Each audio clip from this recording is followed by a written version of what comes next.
KGF chapter 3 की शुरुआत होती है रमिका सेन के पीएम ऑफिस से। रमिका सेन को एक ऑफिसर बता रहा होता है कि पिछले 3 सालों से रॉकी ने विदेशों तक अपना बिजनेस फैला दिया था और इंडोनेशिया और अमेरिका में भी उसने कई इलीगल काम किए थे। इसीलिए इंडोनेशिया और अमेरिका की सिक्योरिटी फोर्स भी रॉकी को पकड़ना चाहती थी, पर अब रॉकी मर चुका है। पर इंडोनेशिया और अमेरिका में रॉकी के इलीगल काम अभी भी चल रहे हैं। रमिका सेन कहती है तो इंडोनेशिया और अमेरिका की गवर्नमेंट को उसके खिलाफ एक्शन लेना चाहिए। तभी वो ऑफिसर बताता है कि गवर्नमेंट ऐसा नहीं कर सकती, क्योंकि रॉकी ने 1979 से 1981 तक इन 3 सालों के अंदर ही अपने सोने के बिजनेस को काफी बड़ा कर लिया था। विदेशों में भी हजारों लाखों लोग उसके लिए काम करते हैं और खुद गवर्नमेंट के लोग भी उसके साथ मिले हुए हैं। इसीलिए गवर्नमेंट चाहकर भी उसके खिलाफ एक्शन नहीं ले सकती। फिल्म की कहानी अब फ्लैशबैक में जाती है और हमें रॉकी के जीवन के उन्हीं 3 सालों के बारे में पता चलता है, जिसमें उसने अपने साम्राज्य को विदेशों तक फैला दिया था। सभी माइनों पर कब्जा होने के बाद रॉकी ने और कई माइनों की खोज कर ली थी और सभी लोगों को उनकी खुदाई में लगा दिया था। रॉकी ने उन सभी माइनों से तेजी से सोना निकाला और इकट्ठा करता गया और बाहर के बड़े बड़े देशों में एक्सपोर्ट करने लगा। रॉकी को विदेशों से काफी बड़े बड़े ऑर्डर आने लगे, जिनको पूरा करने के लिए उसने खुदाई को और तेज करवा दिया था। दूसरी तरफ से उसने माइन की खुदाई के लिए और सोने की खोज के लिए अमेरिका से कई टेक्नोलॉजी मशीन भी मंगाई थी, जिससे वो जल्द से जल्द इन सभी माइनों का सोना निकालकर इकट्ठा कर सके। रॉकी ने अगले 1 साल के अंदर इन माइनों से इतना सोना निकाला था जितना कि पिछले 20 सालों में भी नहीं निकाला था। दूसरी तरफ रॉकी ने अपने इलाके को एक इंडस्ट्रियल एरिया बना लिया था और माइन में काम करने वाले लोगों के लिए उसने अच्छे घर, स्कूल, कॉलेज, अस्पताल सब कुछ बना दिए थे।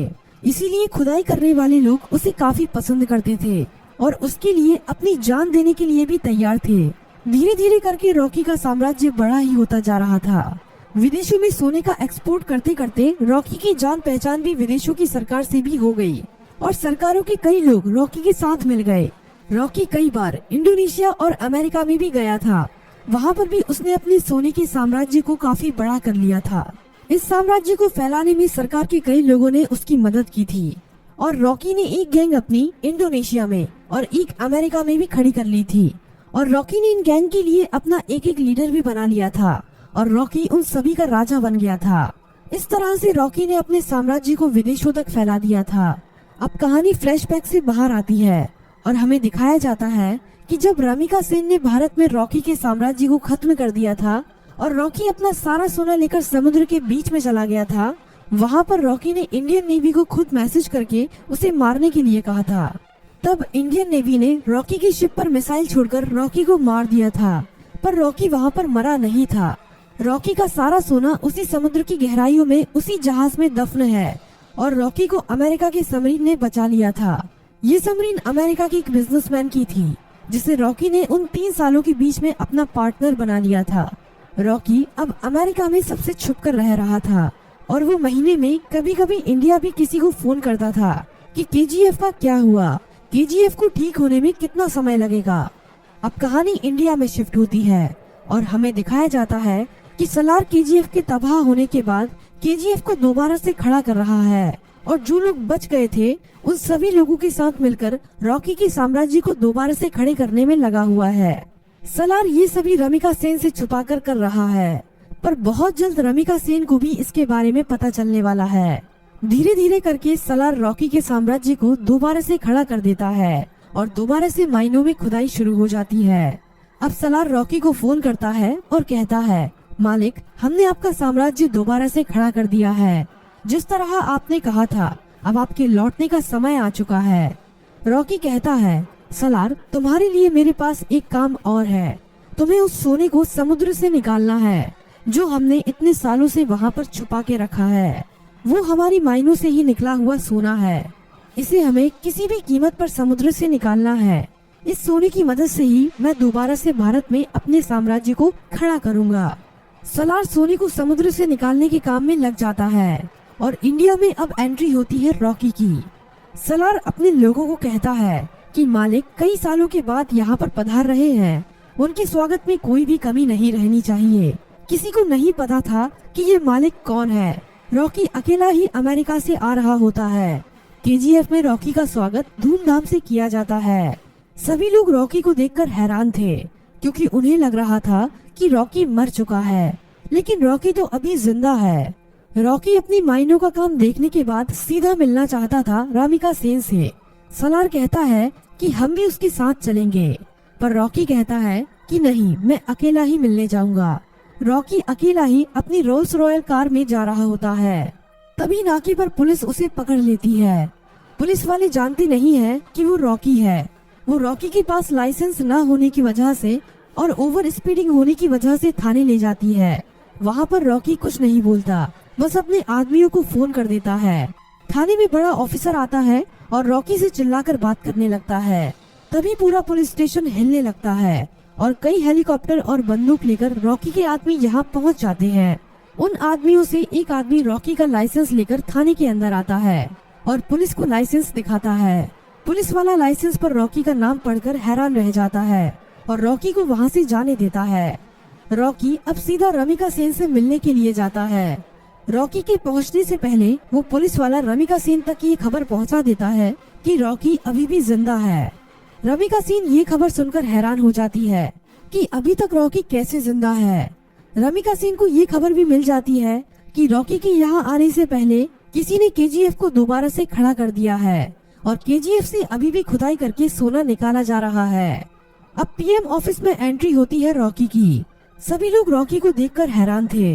रॉकी सीधा मिलने जाता है रमिका सेन से। रॉकी रमिका सेन से कहता है कि मैंने कहा था ना, युद्ध हुआ तो जीतूंगा मैं, और जीत मेरी ही हुई है। रमिका सेन कहती है कि अच्छा है, तुम जिंदा हो, अब मैं तुम्हारे सामने ही तुम्हारे केजीएफ को तुमसे छीन लूंगी। रॉकी कहता है कि उसकी नौबत ही नहीं आएगी। रमिका सेन रॉकी की इस बात को समझ नहीं पाती। तभी रॉकी वहाँ से चला जाता है। अगले कुछ ही दिनों में रॉकी रमिका सेन की सरकार गिरा देता है और सरकार में अपनी पार्टी को जिताकर अपने आदमी को प्रधानमंत्री बना देता है। रॉकी अब दोबारा रमिका सेन को फोन करता है और कहता है कि अब क्या करोगे, अब तो तुम्हारी सरकार भी नहीं रही। रमिका सेन कहती है कि अब मेरी जिंदगी का एक ही मकसद है, तुम्हारी मौत। रमिका सेन रॉकी के सभी दुश्मनों को इकट्ठा करती है। रमिका सेन इनायत खली से भी हाथ मिला लेती है और जितने भी रॉकी के देश विदेश में दुश्मन थे, सभी को इकट्ठा करके रॉकी को मारने का प्लान बनाती है। रॉकी को मार पाना आसान नहीं था। रॉकी जितना अकेला खतरनाक था, उससे ज्यादा खतरनाक उसके गैंग के लोग थे। रमिका सेन को इंडोनेशिया और अमेरिका की गवर्नमेंट से भी सपोर्ट मिलता है, लेकिन रॉकी जानता था कि रमिका सेन उसकी केजीएफ को तबाह करने में अपना पूरा जी जान लगा देगी। रमिका सेन जानती थी कि रॉकी को उसके केजीएफ में घुसकर मार पाना अब काफी ज्यादा मुश्किल हो गया है, क्योंकि अब रॉकी ने अपने केजीएफ में मिसाइलों को रोकने के लिए अपने केजीएफ के चारों तरफ रडार सिस्टम और काउंटर मिसाइल रख दी है। अब अगर कोई भी उसके केजीएफ के अंदर घुसने की कोशिश करेगा तो वो मारा जाएगा। रमिका सेन जानती थी कि रॉकी को मारने के लिए उसको केजीएफ से बाहर निकालना पड़ेगा और अकेली रॉकी के मरते ही उसका सारा साम्राज्य खत्म हो जाएगा। इंडिया में अपनी गवर्नमेंट खड़ी करने के बाद इंडिया की गवर्नमेंट रॉकी के लिए एक काफी बड़ी पार्टी रखती है। इस पार्टी में विदेशों के बड़े बड़े बिजनेसमैन, बड़ी बड़ी गवर्नमेंट के लीडर आते हैं।